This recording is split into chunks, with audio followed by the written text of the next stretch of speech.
ओए मेजर, इतना कहकर बलवंत सिंह चीते की फुर्ती से मेजर जतिन खन्ना के ऊपर झपट पड़ा और उन्हें दबोचे हुए चट्टान के नीचे आ गिरा। इससे पहले कि वे कुछ समझ पाते, बलवंत सिंह के कंधे पर टंगी स्टेन गन आग उगलने लगी। गोलियों की तड़ तड़ तड़ की आवाज़ के साथ तेज चीखें गूंजी और चंद पलों में सब कुछ शांत हो गया। नमस्कार, पेश है आज की कहानी जो हमारे सरहद के वीर जवानों को सुपुर्द है। दूर दूर तक जहाँ तक नज़र जा सकती थी, पहाड़ों पर बर्फ़ की सफ़ेद चादर बिछी हुई थी। प्रेमी जोड़ों के लिए यह एक शानदार जगह हो सकती थी, पर सरहद पर इन पहाड़ियों की शांति के पीछे जानलेवा अशांति छिपी हुई थी। पिछले कई महीनों से कोई भी दिन ऐसा नहीं बीता था जब तोपों के धमाकों और गोलियों की तड़तड़ाहट ने यहाँ की शांति भंग न की हो। साहब जी, आप कॉफ़ी पीजिए, ठंड दूर हो जाएगी। हवलदार बलवंत सिंह ने गर्म कॉफ़ी का बड़ा सा मग मेजर जतिन खन्ना की ओर बढ़ाते हुए कहा। ओए बलवंत, लड़ तो हम दिन रात रहे हैं, मगर क्यों, यह तो शायद ऊपर वाला ही जाने। अब तू कहता है तो ठंड से भी लड़ लेते हैं। मेजर जतिन खन्ना ने हंसते हुए मग थाम लिया और कॉफ़ी का एक लंबा घूंट भरते हुए बोले, मज़ा आ गया। अगर ऐसी कॉफ़ी हर घंटे मिल जाया करे तो वक्त बिताना मुश्किल ना होगा। साहब जी, आपकी मुश्किल तो हल हो जाएगी, लेकिन मेरी मुश्किल कब हल होगी? बलवंत सिंह ने भी कॉफ़ी का लंबा घूंट भरते हुए कहा। कैसी मुश्किल? मेजर जतिन खन्ना ने चौंकते हुए पूछा। साहब जी, अगले हफ्ते मेरी बीवी का ऑपरेशन है। मेरी छुट्टियों का क्या हुआ? बलवंत सिंह ने पूछा। सरहद पर इतना तनाव चल रहा है, हम लोगों के कंधों पर बहुत बड़ी जिम्मेदारी है। ऐसे में छुट्टी मिलना थोड़ा मुश्किल है, पर मैं कोशिश कर रहा हूँ, मेजर जतिन खन्ना ने समझाया। लेकिन सर, क्या देशभक्ति का सारा ठेका हम फौजियों ने ही ले रखा है? कहते हुए बलवंत सिंह ने मेजर जतिन खन्ना के चेहरे की ओर देखा। क्या मतलब? मेजर जतिन खन्ना ने पूछा। यहाँ जान हथेली पर लेकर डटे रहे हम, वहाँ देश में हमारी कोई कदर ही नहीं। साल भर गांव न जाओ तो दबंग फसल काट ले जाते हैं, रिश्तेदार ज़मीन हथिया लेते हैं, ट्रेन में टीटी भी पैसे लिए बिना हमें सीट नहीं देता, पुलिस वाले भी मौका पड़ने पर फौजियों से वसूली करने से नहीं चूकते। बलवंत सिंह के सीने का दर्द बाहर उभर आया। सारे जुल्म सहकर भी हम देश पर अपनी जान न्यौछावर करने के लिए तैयार रहते हैं, मगर कम से कम हमें इंसान तो समझा जाए। घर में कोई त्योहार हो तो छुट्टी नहीं मिलेगी, कोई रिश्तेदार मरने वाला हो तो छुट्टी नहीं मिलेगी, ज़मीन जायदाद का मुकदमा हो तो छुट्टी नहीं मिलेगी, अब बीवी का ऑपरेशन है तो भी छुट्टी नहीं मिलेगी। लानत है ऐसी नौकरी पर जहाँ कोई इज्जत न हो। ओए बलवंत, आज क्या हो गया है तुझे? कैसी बहकी बहकी बातें कर रहा है? अरे, हम फौजियों की पूरी देश इज्जत करता है, हमें सिर आंखों पर बिठाया जाता है। मेजर जतिन खन्ना ने आगे बढ़कर बलवंत सिंह के कंधे पर हाथ रखा। हाँ, इज्जत मिलती है, लेकिन मर जाने के बाद। हमें सिर आंखों पर बिठाया जाता है, मगर शहीद हो जाने के बाद। जिंदा रहते हमें बस और ट्रेन में जगह नहीं मिलेगी, हमारे बच्चे एक एक पैसे को तरसेंगे, मगर मरते ही हमारी लाश को हवाई जहाज पर लाद कर ले जाया जाएगा। परिवार के दुख को लाखों रुपए की सौगात से खरीद लिया जाएगा। जिसके घर में कभी कोई झांकने भी न आया हो, उसे सलामी देने हुक्मरानों की लाइन लग जाएगी। हमारी ज़िंदगी से तो हमारी मौत लाख गुना अच्छी है। जी करता है कि उसे आज ही गले लगा लूं, कम से कम परिवार वालों को तो सुख मिल सकेगा। कहते हुए बलवंत सिंह का चेहरा तमतमा उठा। ओए बलवंत, ओए मेजर, इतना कहकर बलवंत सिंह चीते की फुर्ती से मेजर जतिन खन्ना के ऊपर झपट पड़ा और उन्हें दबोचे हुए चट्टान के नीचे आ गिरा। इससे पहले कि वे कुछ समझ पाते, बलवंत सिंह के कंधे पर टंगी स्टेन गन आग उगलने लगी। गोलियों की तड़ तड़ तड़ की आवाज़ के साथ तेज चीखें गूंजी और चंद पलों में सब कुछ शांत हो गया। ओए बलवंत मेरे यार, तू ठीक तो है ना? मेजर जतिन खन्ना ने अपने को संभालते हुए पूछा।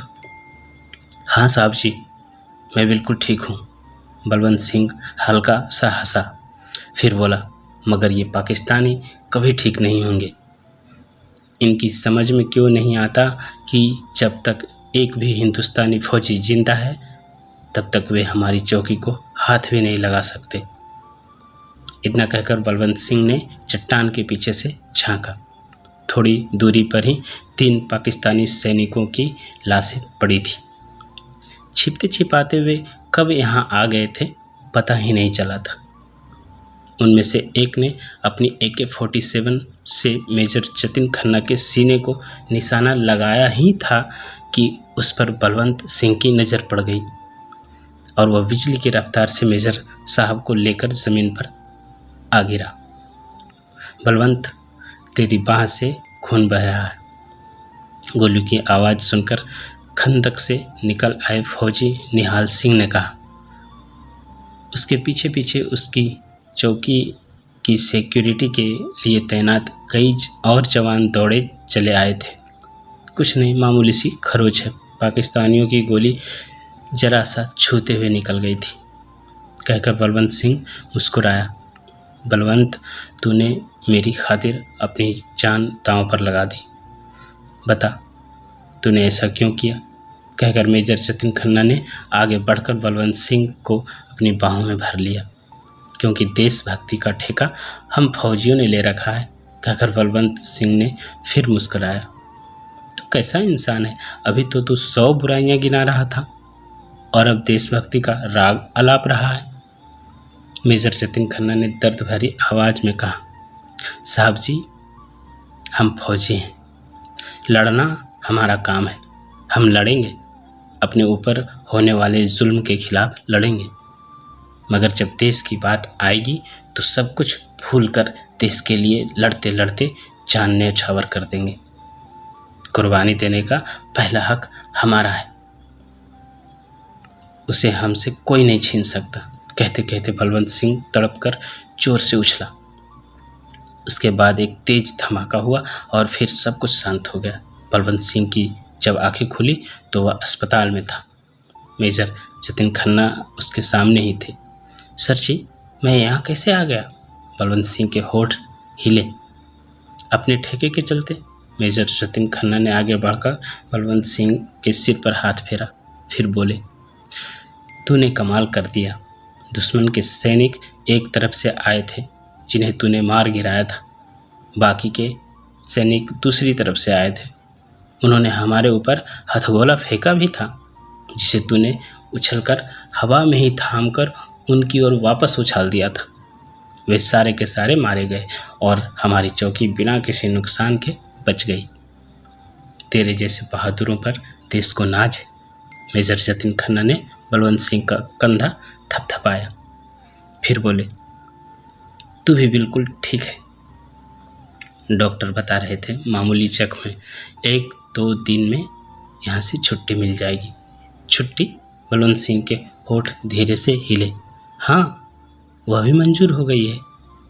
यहाँ से तू सीधे घर जा सकता है, मेजर जतिन खन्ना ने बताया।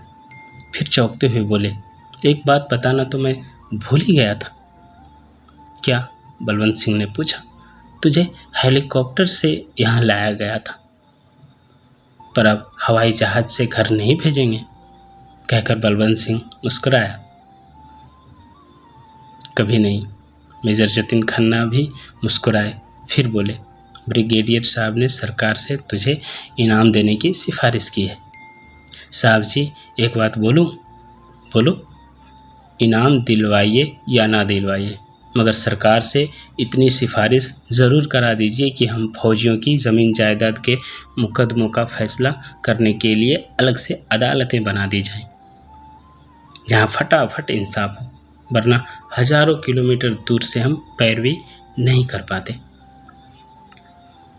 सरहद पर भले ही न हारे, मगर अपनों से लड़ाई में ज़रूर हार जाते हैं।